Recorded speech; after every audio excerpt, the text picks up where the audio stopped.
नमस्कार। मिथुन राशि के जो जातक हैं उन लोगों के लिए शनि का ये जो राशि परिवर्तन हो रहा है, शनि का ये जो गोचर हो रहा है जनवरी 2023 से लेके 2025 तक का कैसा परिणाम देगा, बारीकी से चर्चा करेंगे। हर उस पॉइंट्स को देखेंगे, हर वो जो सूक्ष्म से सूक्ष्म जानकारी को लेंगे और कैसे हम अपनी जन्म कुंडली पे इसे अप्लाई करें, और अगर हमारे पास जन्म कुंडली नहीं है तो कैसे हम इसे जो है वो समझें कि हमारे ऊपर किस तरह का परिणाम रहेगा। सबसे पहले तो आप मेरा ये जो यूट्यूब चैनल है इसे सब्सक्राइब जरूर करें, नोटिफिकेशन बेल को प्रेस करें।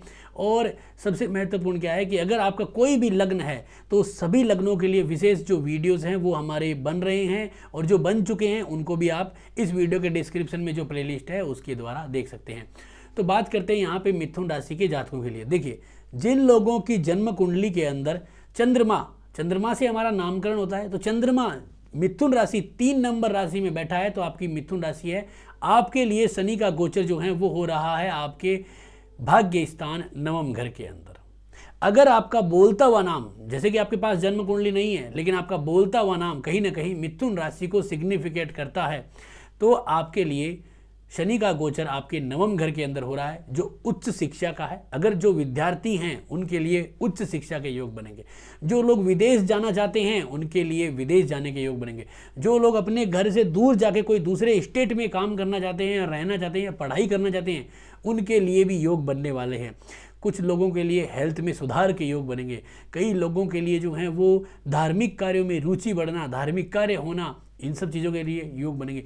और जो माता पिता अपने बच्चों की शादियां कराने चाहते हैं, जिन लोगों के घर में मांगलिक कार्य होने वाले हैं, उन लोगों को भी शनि के यहाँ पे गोचर का लाभ मिलेगा। हेल्थ में रिकवरी भी है, विदेश यात्रा है, विदेश सेटलमेंट है, इंपोर्ट एक्सपोर्ट का कारोबार है, ऐसी बहुत सारी चीज़ें हैं। और पिता का प्रमोशन है, खुद का भी प्रमोशन है, वो सारी की सारी जानकारियाँ यहाँ पे हम निकाल सकते हैं। अब कैसा रहेगा उनके लिए, देखिए मिथुन राशि के जो जातक होते हैं उनके लिए शनि जो है वो भाग्येश होता है और अष्टमेश भी है, यानी उन्हें भाग्य उदय भी करता है, और अगर वो गलती करेंगे तो उन्हें पीड़ा भी देंगे, यानी कि दोनों ही जगहों के मालिक हैं। तो अभी इसको हम कैसे कैलकुलेट करेंगे, देखिए इतने दिन मिथुन राशि के जातकों के लिए शनि का जो गोचर है उनके अष्टम भाव यानी कि अशुभता के ऊपर चल रहा था, और अब क्या हो रहा है कि उनके लिए शनि का गोचर हो रहा है उनकी जन्म कुंडली से, यानी कि उनके लगन से, उनके चंद्रमा से जो है वो हो रहा है आपके नवम जब होता है तो भाग्य उदय करता है। तो क्या करेगा कि आपको नई नई अपॉर्चुनिटियाँ देगा, यानी कि जनवरी से ही आप देख लेना आपको अच्छे लाभ होने शुरू हो जाएंगे। दूसरा कि आपके स्थान में परिवर्तन हो सकता है, आपकी कामकाज में नई रुचि पैदा हो जाएगी, उच्च शिक्षा के अंदर लाभ की स्थितियां बनेगी। जिन लोगों को विवाहिक जीवन में अड़चने आ रही है, बहुत सारी विवाहिक जीवन में अड़चने आ रही है, वो विवाहिक जीवन की अड़चने सॉल्व होने वाली है, क्योंकि यहाँ पे रीयूनियन का योग बनाएगा। रीयूनियन का मतलब फिर से जुड़ाव और फिर से प्रेम भाव और मिलजुल के जो है वो धार्मिक कार्यों को करने का एक और समझने वाली सोच को बताएगा। जिन लोगों की मैरिज नहीं हो रही है, बहुत डिले हो गया है, जिन लोगों के 38 वर्ष हो चुके हैं, सिर्फ मिथुन राशि वालों की बात कर रहा हूँ, जिन लोगों की 38 वर्ष हो चुके हैं, जिन लोगों की 35-30 या मतलब ओवरेज होने जा रहे हैं, उन लोगों के लिए नवम स्थान में आने का मतलब होता है कि सेकंड मैरिज या फिर डिले मैरिज के योग को फलित कर देना। जैसे कई कुंडलियों में मान लीजिए सप्तम घर में कोई अशुभ ग्रह बैठा है तो जिससे विवाह में डिले होता है, तो जैसे ही नवम घर में आएगा तो उनकी सेकंड मैरिज मान लीजिए, या सेकंड मैरिज की उम्र मान लीजिए, या फिर लेट मैरिज के योग भी फलित कर देगा। तो विवाह के अंदर बहुत बढ़िया फायदे का योग बना रहा है। दूसरा, यहाँ पे संतान के अंदर भी जो है वो लाभ देगा। जिन लोगों को पहली या दूसरी बार, जैसे कि मिथुन राशि के जातकों के लिए पंचम घर में केतु चल रहा है जो संतान के लिए पीड़ा देता है, लेकिन यहाँ पे जैसे किसी का मिस कैरेज हो चुका है, दिक्कतें आ चुकी है, पहला या दूसरा गड़बड़ हो चुकी है, तो वहाँ पे संतान के भी योग बनता है, क्योंकि तीसरी संतान देता है। अगर मान लीजिए किसी का पहली संतान मिस कैरेज हो गई है, दूसरी संतान प्राप्त करना चाहते हैं, तो दूसरी यहाँ पे सप्तम से बनी और तीसरी यहाँ से बनी, तो उसके लिए तो दूसरी हो गई और कैलकुलेशन में तीसरी होगी, तो वो भी यहाँ पे राजयोग भरे योग बनाता है। दूसरा कि यहाँ पे जो एक्स्ट्रा मैरिटल अफेयर चल रहे होंगे उससे भी छुटकारा मिल जाएगा। अगर कोई जातक कहीं ना कहीं इस तरह के घृणित और बुरे कार्यों में फंसा हुआ है तो वहाँ से भी उसको निकलने का योग बनेगा, क्योंकि भाग्य स्थान में आ रहा है, धार्मिक कार्य कर रहे हैं, तो उसको ऐसा फील होगा कि ये काम जो मैं कर रहा हूँ वो गलत कर रहा हूँ, तो वहाँ से वो बाहर निकलेगा। तो ये सारे के सारे अच्छे योग बन रहे हैं। अब बुराई क्या हो सकती है, बुरे क्या हो सकते हैं, देखिए उनको बारीकी से भी हम चर्चा करेंगे। तो सबसे पहले यहाँ पे ये देखना है हमें, इसका फलादेश भी थोड़ा सा समझने की कोशिश करें। अगर आपके पास जन्म कुंडली है तो, अगर नहीं है तो फिर भी आप इसका आइडिया लगा सकते हैं। दोनों तरीके से आपको वीडियो पूरा देखना है। जैसे कि अगर आपके पास जन्म कुंडली है तो आपको ये देखना है कि आपकी जो जन्म तारा जो है उसे निकाल लेनी है। दूसरी, आपकी अंतर्दशा कौन सी चल रही है, अंतर्दशा के स्वामी से शनि का कितना योग है। मान लीजिए कि आपके जो शनि यहाँ पे नवम घर में गोचर कर रहा है और उससे यानी 1 2 3 4 5 6 यहाँ पे बैठा है, कर्क राशि में आपकी अंतर्दशा का स्वामी बैठा है, मान लीजिए चंद्रमा ही है, तो चंद्रमा से शनि का षडाष्टक दोष बन गया, इसका मतलब पीड़ा आने का योग बन जाता है। तो आपको यहाँ पे ये चीज़ भी जरूर देखनी है अगर आपके पास जन्म कुंडली है तो। अगर आपकी जन्म कुंडली में शनि से नव पंचम योग बनता है तो आपको क्या होगा, यहाँ पे नव पंचम में तो परिवर्तन तीव्र गति से होगा, नौकरी में हो या फिर उसका आपको लाभ मिल सकता है।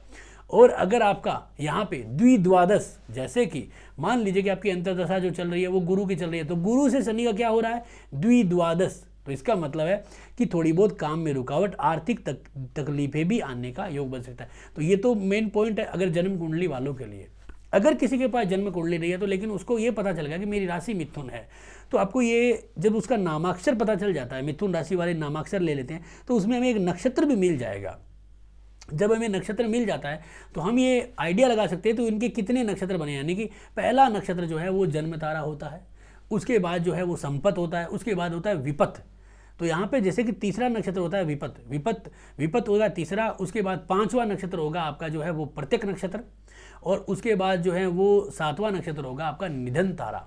तो ये जो 3 नक्षत्रों पे जो ग्रह आ गए हैं, यानी कि जो ग्रहों के इन तीनों पे जो नक्षत्र बनेंगे, अगर उस नक्षत्र में कोई ग्रह बैठा है और शनि की दृष्टि में है, शनि की यहाँ पे 3 दृष्टियाँ होती है, तीसरी, 7वीं और 9वीं। जैसे कि मैं यहाँ पे ड्रॉ कर देता हूँ, यहाँ पे एक दृष्टि जो है यहाँ पे जाएगी, एक जो दृष्टि होगी वो यहाँ पे जाएगी सप्तम दृष्टि, और एक दृष्टि जो होगी वो यहाँ पे आएगी 6 7 8 9 और 10, यानी कि छठे घर के ऊपर। तो यहाँ पे क्या होगा, इन 3 दृष्टियों के द्वारा हम ये भी आइडिया लगा सकते हैं कि कहीं ना कहीं जो है अगर इन राशियों में कोई ग्रह बैठा है, यानी कि जैसे कि आप ये देखिए कि राहु बैठा है मेष राशि में, और अगर आपने कैलकुलेशन किया और आपका कोई अशुभ तारा यहाँ पे आ रहा है, तो इस शनि की दृष्टि आपकी इस राहु पे होने से आपको अशुभ और भयानक परिणाम भी मिल सकते हैं। ये भी एक देखना है।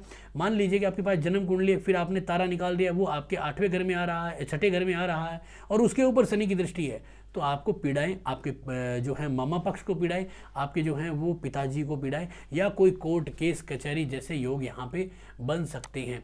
तो आपको यहाँ पे ये बहुत ही महत्वपूर्ण तरीके से ध्यान देना है।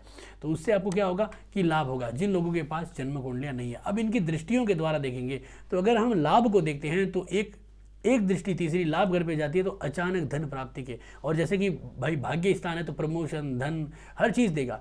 एक दृष्टि जो है वो आ रही है तीसरे घर के ऊपर, यानी कि स्थान परिवर्तन, जगह या कोई भी कार्य रुका हुआ है वो जल्दी से हो जाएगा। कोई प्रॉपर्टी बिक नहीं रही है वो प्रॉपर्टी बिक जाएगी, ये भी लाभ होगा।